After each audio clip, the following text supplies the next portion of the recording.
Eu tenho certeza que ainda existem muitas mães, e talvez você esteja passando por isso, tendo ainda dificuldade de lidar com esse comportamento, com o comportamento das birras do seu filho.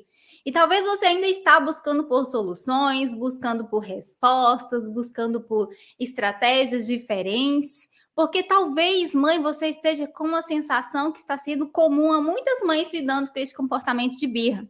Sabe aquela sensação de que você já tentou de tudo e o comportamento do seu filho não melhora?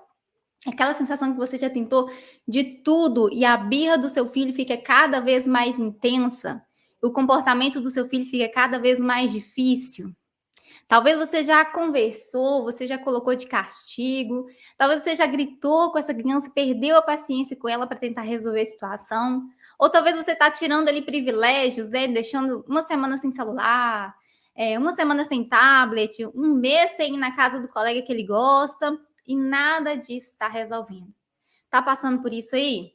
Vamos entender um pouquinho por que acontece esse cenário de muitas mães não conseguirem lidar com a birra dos seus filhos e ficar com essa sensação de que, meu Deus, já fiz de tudo e nada resolve a birra do meu filho. Olha só, e quando eu falo de birra, eu não falo aqui apenas daquela birra clássica, né?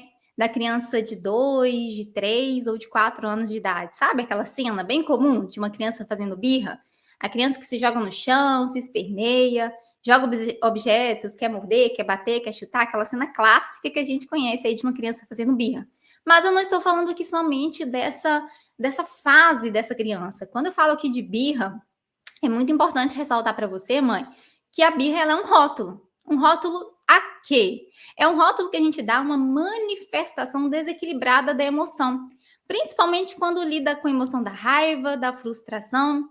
Então, talvez a criança de 2 anos que recebe o não de uma mãe, né, o não de um pai, e se frustra e faz toda aquela cena que a gente conhece, a gente chama de birra.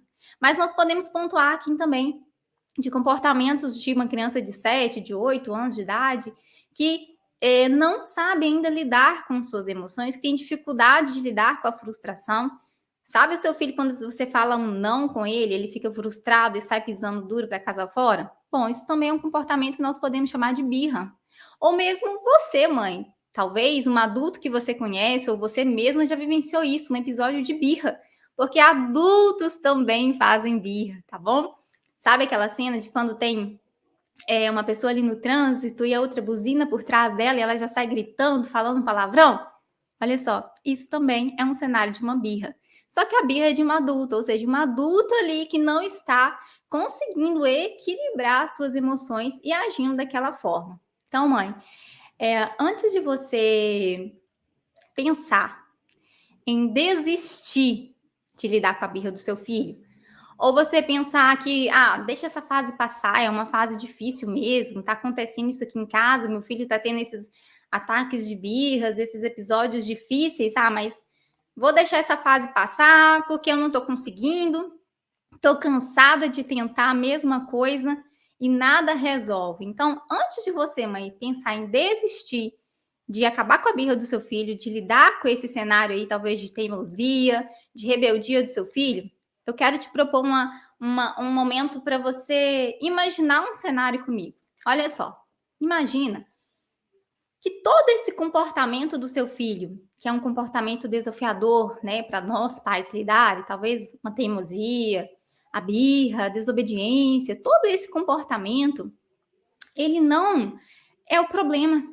Ele não é a causa ou a raiz do problema. Todos esses comportamentos que eu citei aqui agora são sintomas, não é a causa, tá? Então, a birra, a teimosia, quando seu filho te desafia, todos esses comportamentos que são difíceis de lidar, são apenas sintomas de algo mais profundo. São apenas sintomas de algo que você talvez não está conseguindo identificar. Sabe quando a gente tem uma sensação febril ou quando você está com febre? A febre é um sintoma de algo mais profundo que muitas vezes a gente não consegue perceber se é uma inflamação, se é uma infecção. O nosso corpo reage dessa forma, não é verdade? E o comportamento do seu filho também. Toda vez que o seu filho manifesta, né, um episódio de birra, ou apresenta aí comportamento de teimosia, rebeldia, ou ele tenta te desafiar de alguma forma, essa não é a causa. Esse não é o problema. São apenas sintomas de algo mais profundo que muitas vezes você, mãe, não está conseguindo enxergar, tá? Então imagina que para você resolver essa situação, para você entender o que de fato está causando todos esses sintomas, está causando todas essas situações que eu mencionei aqui agora, você precisa visualizar aqui agora o comportamento do seu filho como um quebra-cabeça. E que se você não está conseguindo resolver a birra do seu filho, que você não está conseguindo lidar com a teimosia do seu filho, é porque falta ali uma peça muito importante.